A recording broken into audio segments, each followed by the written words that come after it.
Welcome to నమస్తే Giddalur news channel.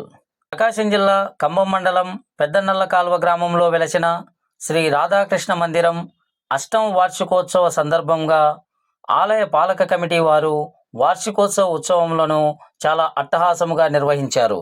ఆదివారం ఉదయం 6 గంటలకు మొదలైనటువంటి పూజా కార్యక్రమాలు, అభిషేకము, సుదర్శన హోమం మరియు శాంతి హోమములతో రాధాకృష్ణుల వారికి పూజా కైంకర్యములను నిర్వహించారు.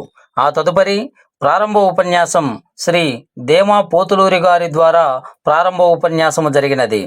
తరువాత గో ఆధారిత ప్రకృతి వ్యవసాయం పైన శ్రీ సుభాష్ పాలేకర్ గారి శిష్యుడైన శ్రీ విజయరామ్ గారిచే మన ప్రాంత రైతులకు వ్యవసాయ శిక్షణను ఇవ్వడం జరిగినది. గత 3 సంవత్సరాల నుండి కలియుగ దైవం తిరుమల తిరుపతి శ్రీ వెంకటేశ్వర స్వామి వారికి గో ఆధారిత వ్యవసాయం ద్వారా పండించినటువంటి పంటలతో స్వామివారికి నిత్య నైవేద్యం సమర్పించే అదృష్టం శ్రీ విజయరామ్ గారికి దక్కినది. ఆ తదుపరి విశ్వ హిందూ పరిషత్ వారి భజన బృందాల సమ్మేళనం, ఆ తదుపరి నామానంద స్వామి వారి ఆధ్యాత్మిక ఉపన్యాసం కూడా జరిగినది.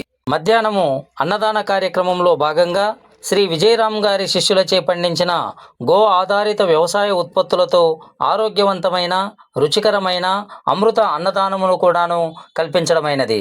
ఆ తదుపరి సాయంత్రం 4 గంటల నుండి శనివారం రోజున నిర్వహించినటువంటి శ్రీమద్ భగవద్గీత తృతీయ మరియు నవమ అధ్యాయములలో పాల్గొన్నటువంటి విద్యార్థులలో పోటీదారులను ఎంపిక చేసి గెలుపొందిన వారికి శ్రీ విజయరామ్ గారి చేతుల మీదుగా మెమంటో మరియు ప్రశంసాపత్రములను కూడా అందించడం జరిగినది. ఈ కార్యక్రమంలో న్యాయ నిర్ణేతలుగా వ్యవహరించినటువంటి శ్రీ కమ్మనేతుల విజయరామరాజు, దేమా పోతులూరి, శ్రీ జై శ్రీరామ్ రాజు గారు మరియు బేస్తవారిపేట మాజీ ఎంపీపీ వెంకటరాజు గారు, భగవద్గీత ప్రచారకులు మరియు భగవద్గీత నేర్పిస్తున్నటువంటి ఉపాధ్యాయులు అందరూ పాల్గొని ఆ కార్యక్రమాన్ని విజయవంతం చేయడం జరిగినది. తదుపరి రాత్రి 7 గంటల నుండి 9 గంటల వరకు శ్రీ హిమాలయ పర్వత యోగులు, అత్యున్నత గురు పరంపరా శిఖరమైన ఋషికేశ్ ఆశ్రమవాసి పూజ్య శ్రీ శ్రీ శ్రీ దయానంద సరస్వతి స్వామి వారి శిష్య పరంపరలో ఉన్నటువంటి ఉపన్యాసక రత్న పూజ్య శ్రీ స్థిత ప్రజ్ఞానంద సరస్వతి స్వామి వారిచే ఆధ్యాత్మిక ప్రవచనము కూడా జరిగినది. ఆ తదుపరి భజన బృందాల సమ్మేళనం చాలా అట్టహాసముగా జరిగినది. ఈ విధముగా జరిగినటువంటి ఈ కార్యక్రమానికి ముగింపు ప్రవచనాలుగా శ్రీ దేమా పోతులూరి గారు, శ్రీ జీవి రమణారావు గారు, శ్రీ మంచాల బ్రహ్మేశ్వర ప్రసాద్, శ్రీ వివి నారాయణ, శ్రీ కె విజయరామరాజు గారు ముగింపు ప్రవచనాలతో ఆ కార్యక్రమాలను ముగించడం జరిగినది. ఈ కార్యక్రమంలో పాల్గొన్నటువంటి భక్తులకు, స్వామివార్లకి అందరికీ ఆలయ కమిటీ వారు ధన్యవాదాలు తెలియచేయడం జరిగినది. 3,000 కోట్ల మంది దేవతలు ఉన్నారు. ఒకరు సమ్మక్కను, ఒకరు సారక్కను, ఒకరు పోలేరమ్మ, ఒకరు అంగాళమ్మ, ఒకరు వెంకటేశ్వర స్వామి, అందరం హిందూ దేవుల్ని పూజిస్తాం.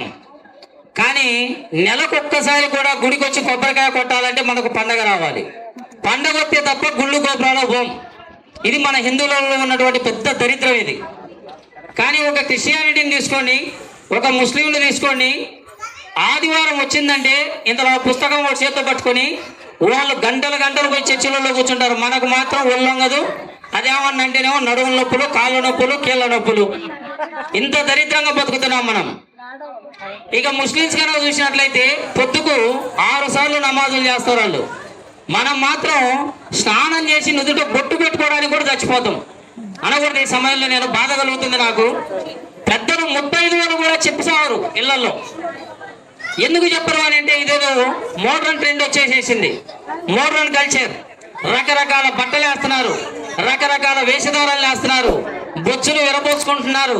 అసలు ఆ డ్రెస్సులు ఇవన్నీ కూడా ఏర్పాటు చేసేది ఎవరు అని అంటే ఇళ్లలో ఉన్న ముసలి వాళ్ళు నోరెత్తకపోవటం. ముసలి వాళ్ళు కనుక నోరెత్తి మనవాళ్ళను మనవరాళ్ళను కనుక కర్ర తీసుకొని, పెద్ద తీసుకొని వాళ్ళను ఒక రేంజ్లో కనుక మీరు కనుక మాట్లాడగలిగితే హిందూ సమాజం ఇలా ఉండదు.